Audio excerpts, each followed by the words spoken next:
What is up, everyone, and welcome back to another episode of Pro Counters.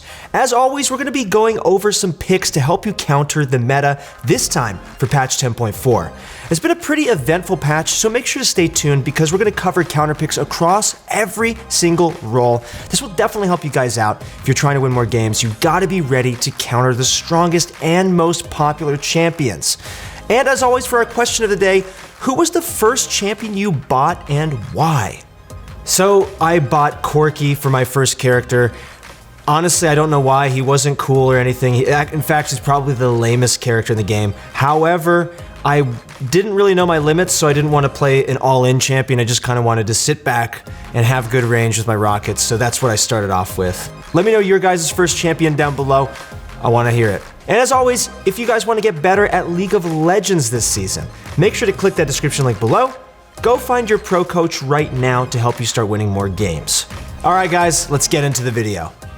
First up for counter picks is going to be Malphite. He's a great pick into all sorts of AD champions like Set, Fiora, Aatrox, Jax, Tryndamere, and even Irelia, who all struggle heavily against this big old rock. Sunfire Cape received a buff this patch, but it's not going to be too significant on Malphite. Nevertheless, a buff is still a buff, and we'll take those. Regardless of the state of Sunfire Cape, Malphite still gives these champions a beating as he's too tanky for them to kill, and he actually outtrades them and can heavily influence team fights for his team. Malphite has a lot of agency because of his hard engage and ability to make plays with his ultimate. Honestly, I've seen way too many games won off of a single Malphite ult, and that's just the kind of champion that Malphite is. By building an Iceborne Gauntlet and Abyssal Mask, you'll max out at 40% cooldown reduction once you hit level 10 with Transcendence as well. If you don't need a Warmogs, definitely consider trading it out for a Gargoyle Stoneplate to become even harder to kill. Our second counter pick in the top lane is yet another tank, Dr. Mundo. Dr. Mundo is a solid answer to champions like Mordekaiser, Ornn, Renekton, and Vladimir. Since Mundo doesn't rely on shields for his survival, Renekton's shield-breaking properties on his stun don't affect Mundo at all. Usually you'll want to pick Mundo into AP champions, as this allows him to quickly rush a Spirit Visage and crush them during the laning phase. He also gains some bonus magic resistance from his E, which is pretty helpful in a lot of these matchups. Dr. Mundo forces the enemy team to buy Grievous Wounds, and if they don't, well, they're probably inting. The amount of damage Mundo can deal is absolutely insane considering how tanky he is. You cannot leave this guy alone, and in most matchups, Mundo is able to farm safely with his cleavers. When he knows the enemy jungler isn't nearby or he's farmed up enough, he can instead play extremely aggressively and run their opponent down the lane. Unfortunately, the Sunfire Cape buffs don't really do much for Dr. Mundo, but he's still a solid pick into most AP champions in the top lane right now. Okay, so we've got two tanks up in the top lane for this episode, so make sure to check out those builds one last time on the screen as we head into the jungle. Rengar has always been a solo queue power pick because of his ability to single out targets and carry games with picks. Especially because players get overconfident or make positioning errors, Rengar is able to pick up free kills and get fed in most games. He's a solid pick into characters like Lee Sin, Elise, Echo, Kayn, and Graves. Against burstier champions, he's able to use his W to heal back a significant amount of the damage they deal, and then turn those fights around in his favor. Rengar's raw damage allows him to outduel any of these champions if he can get the jump on them.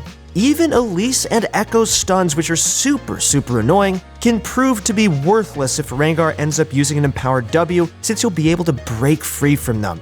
This season's jungle changes have been pretty good for Rengar so far. Shifting XP into the Gromp camp is something that he welcomes because he's arguably the easiest camp for him to clear aside from wolves. Futures Market is also a great pickup on Rengar because you'll be able to purchase your items more quickly, get ahead and use those power advantage to look for early fights.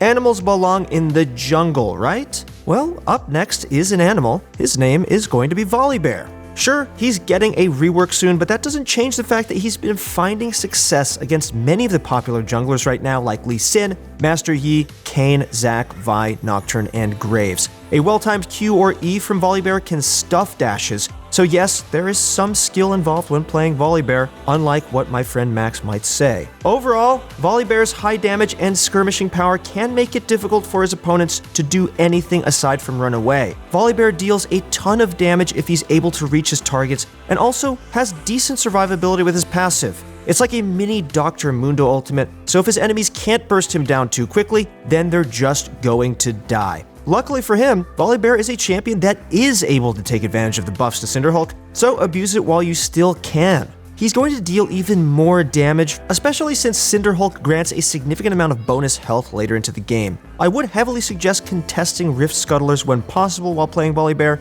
You want to look for fights after level 3, especially if they're 1v1s. Issues with Volibear arise when he gets bursted down, but if you're fighting even-numbered fights, you should have no trouble killing most enemies. Okay guys, here's the jungle builds one last time as we run it down mid. Alright, so you've heard all about him, we're sure, but we're going to throw in Nocturne mid as our first mid lane counter pick. Due to his spell shield and insane damage output, Nocturne has been finding success against some of the toughest opponents like Diana, Fizz, Kiana, and even Yasuo. His spell shield allows him to block their most bursty abilities, and then he can retaliate with his own incredible damage output. Lethal Tempo alongside the bonus damage from his Q allow Nocturne to beat practically anyone in longer fights, especially against other assassins who rely on bursting their target down in shorter trades. Well, that's where Nocturne thrives. He's able to excel in longer trades. But if anything, all-ins are preferable because of Lethal Tempo. Nocturne also sets the pace of the game with his ultimate, as he's able to use it either to dive his opponents in lane or roam to side lanes to pick up some takedowns. Since Nocturne is able to push in waves so quickly, he can always walk around the river to constantly pressure his enemies in the side lanes. Should they ever overextend, he can always just press R and then turn the lights off. It's definitely not a fun time playing against a Nocturne, but that doesn't change the fact that he's powerful in solo queue at the moment. Next up in the mid lane is going to be Malzahar, who does extremely well into champions that I know a ton of you guys, including myself, all hate to play against. Well, the list starts with Yasuo, LeBlanc, Vladimir, Kiana, Zoe, and Ryze. There's a couple of reasons why Malzahar is good against these champions, but the biggest one is that he's able to constantly push waves in. Anytime his enemies try to push for themselves, well, Malzahar can just use his E to poke them down slowly and get rid of that wave. Also, these champions handle Malzahar's suppression extremely poorly. They're all volatile picks who are weak to crowd control, so it should come to no surprise that Malzahar does a great job at shutting these guys down. Like any great mid laner, Malzahar can easily make plays in side lanes and also makes plays with his ultimate. As underwhelming as his ultimate plays are, it doesn't change the fact that Malzahar is able to lock down key targets, which lead to victories. It's not going to get you on a highlight reel or anything like that, but you get the dub. That's it for the mid lane, guys, so make sure to check out those builds one last time on the screen as we head down to the bot lane. Kalista is finally seeing a resurgence in play, and it's looking good for her. If you're going to pick Kalista, you have to pick her into champions like Lucian, Ezreal, Vayne, Caitlyn, Kai'Sa, Jinx, and Jhin. Kalista's kill pressure is incredible in the early game, and it looks like Caitlyn's bug fix really did a number on her. The combination of Ravenous Hunter and Taste of Blood significantly increases Kalista's sustain in lane, so make sure to take advantage of those. Also, make sure to look for those heavy trades. Use Lethal Tempo's bonus attack speed to maximize the number of spears you can stick into your opponent before you rend them. Especially against other lower range marksmen, Kalista is able to make the most out of her lane bully persona. Kalista, when paired with an aggressive support, is an absolute menace to lane against because she's able to constantly threaten her enemies with her rend. Anytime she's able to last hit a minion with it, she can auto-attack an opponent, rend them, reset the cooldown, and look for an all-in. Since her play rate is pretty low, you can probably pick her up. You can catch a lot of enemies by surprise. They'll probably say, "Who is Kalista?"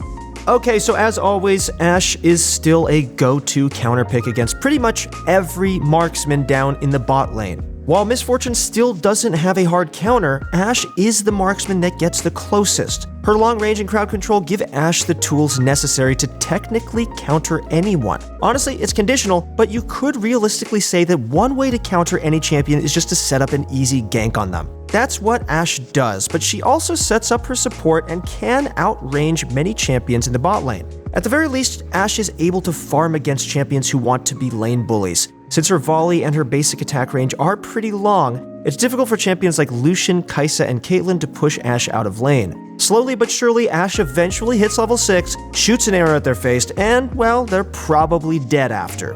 Like Kalista, Ashe is also a great marksman to run Lethal Tempo on. Both of these champions have slows, making it much easier to make the most out of that keystone. Okay guys, one last time, let's take a look at those bot lane builds on the screen, and then let's go down to supports.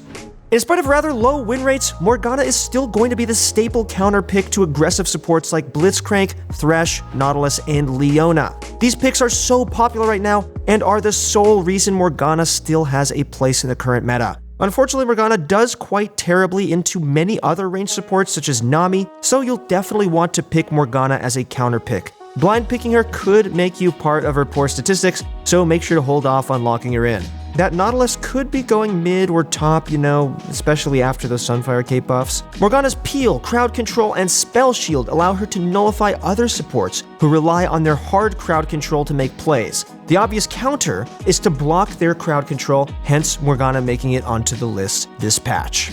Our final pick of the patch, and no, this is not a troll pick, is going to be Shaco Bottom. Well, it actually could be troll depending on how good or bad you are with Shaco Bottom. Turns out he does pretty well into aggressive supports. Shaco is too slippery for a lot of these champions, and he can always set up traps in the brushes to discourage his enemies from using them. Aggressive picks like Thresh, Nautilus, Leona, and Rakan all rely pretty heavily on controlling brushes. They're able to use the Fog of War to zone enemies off, but they can't do that when those brushes are infested with Jack-in-the-Boxes. Anytime enemies want to move forward to play aggressively, they run the risk of getting feared by a Jack-in-the-Box. This would not only prevent them from engaging, but also heavily chunk them. After taking some damage, most supports are going to be too low to try and all-in anymore. Shaco can always jump out with his Q at the last moment, rendering his opponent's efforts futile. As the game progresses, Shaco kind of transforms into more of an AP carry who uses his box as an ultimate to ensure that his enemies have a hard time fighting altogether.